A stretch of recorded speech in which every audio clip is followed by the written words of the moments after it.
Good morning everyone, and welcome to our backyard.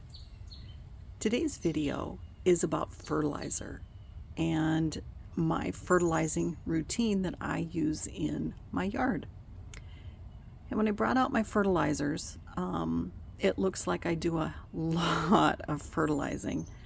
And I have to preface this video with I do not do tons of fertilizing in my yard. But these are the products that I do use when I have a need to use them. So this video today, since it is the beginning of the month, I fertilize some things monthly, and I fertilize some things, very few things, weekly. Predominantly, I fertilize once a year, and that is in the spring with compost.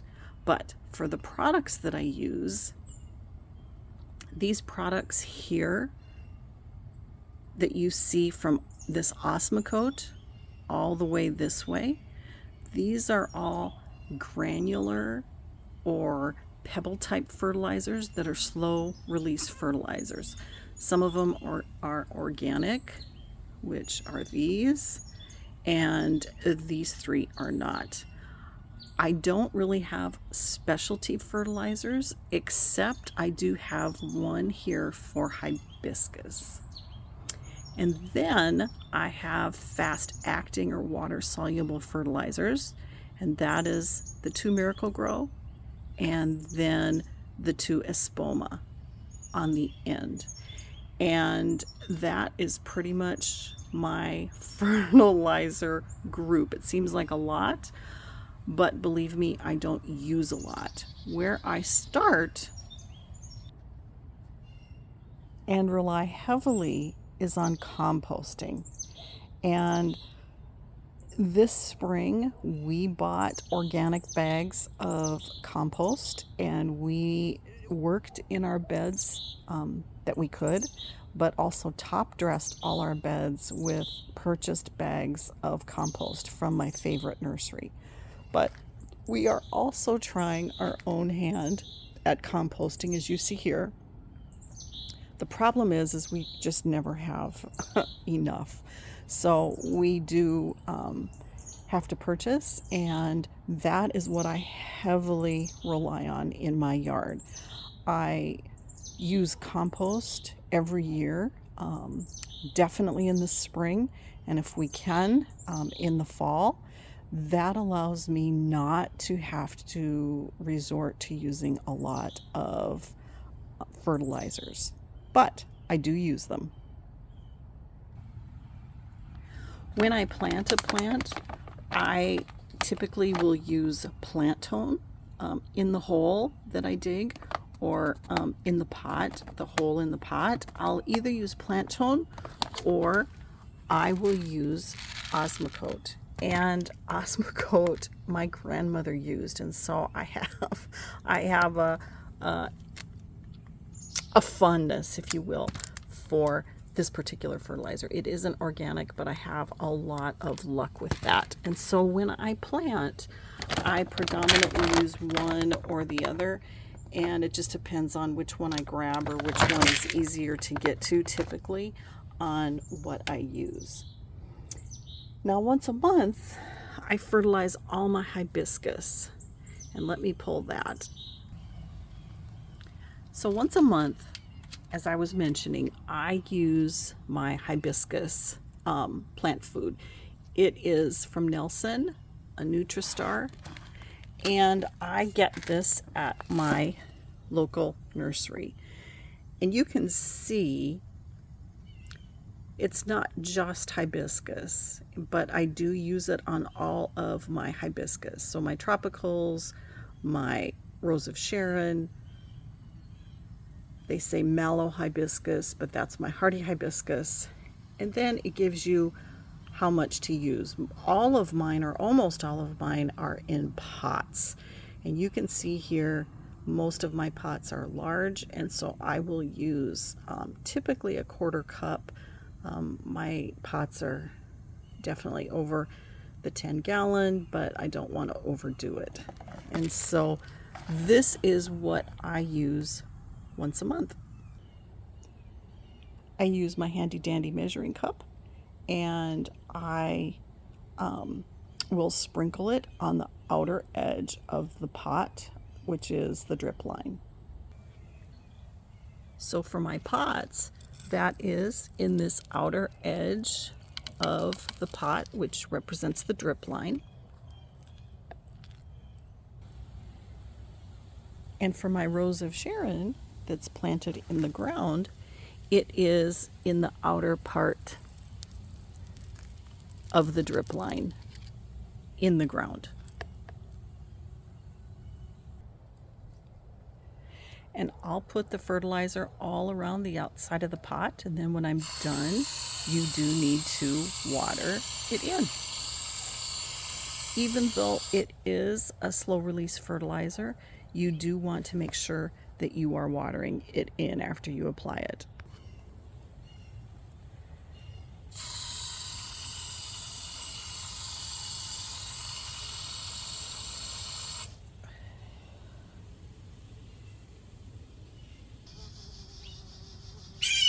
The only reason I use this specialty hibiscus fertilizer for my hibiscus and tropicals is because of the formulation.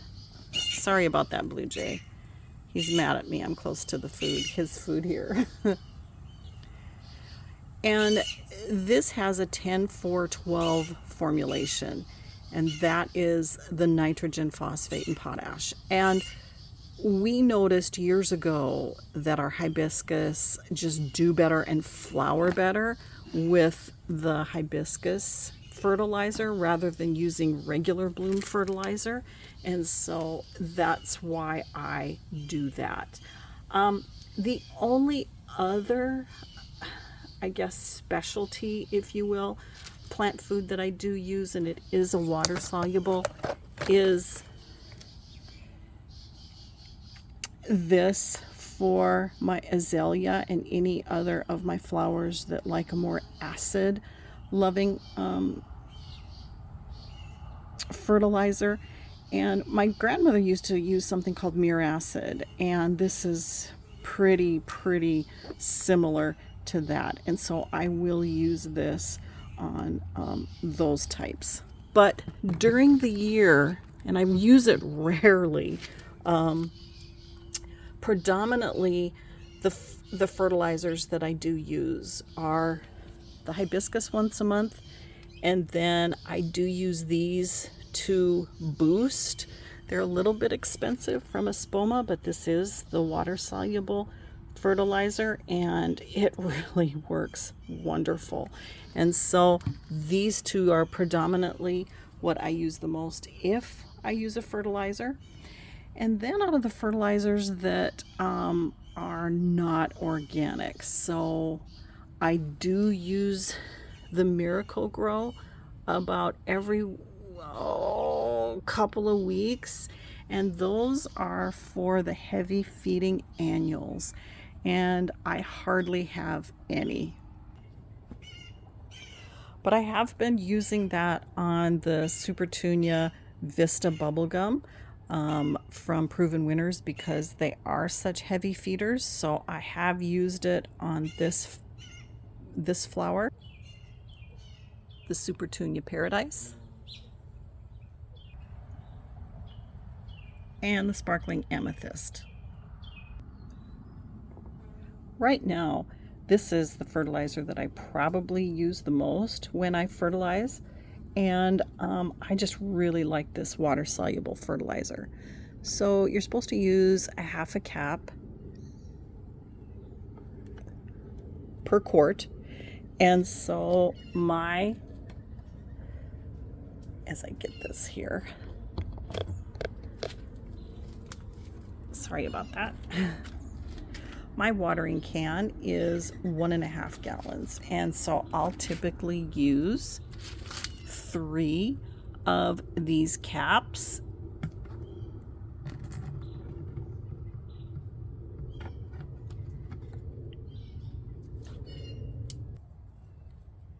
and then fill it with water.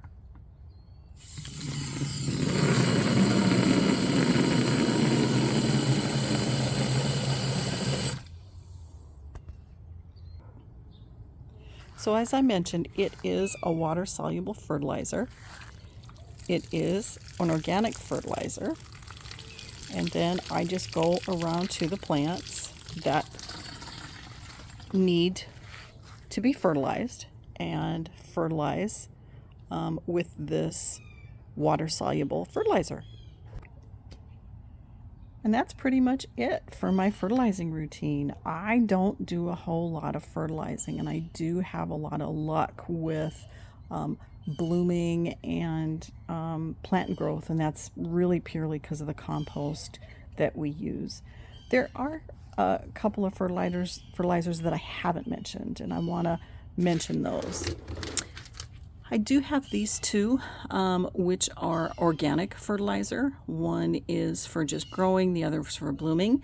And I will use that as top dressing in the spring, and I'll sprinkle that out as, top dressing. The other one I used to use quite a bit of, and it is the Color Star granules. That is a slow release fertilizer, and I used to use that a lot. Pull that here in my first couple of years, and the reason being is I got it at my local nursery, and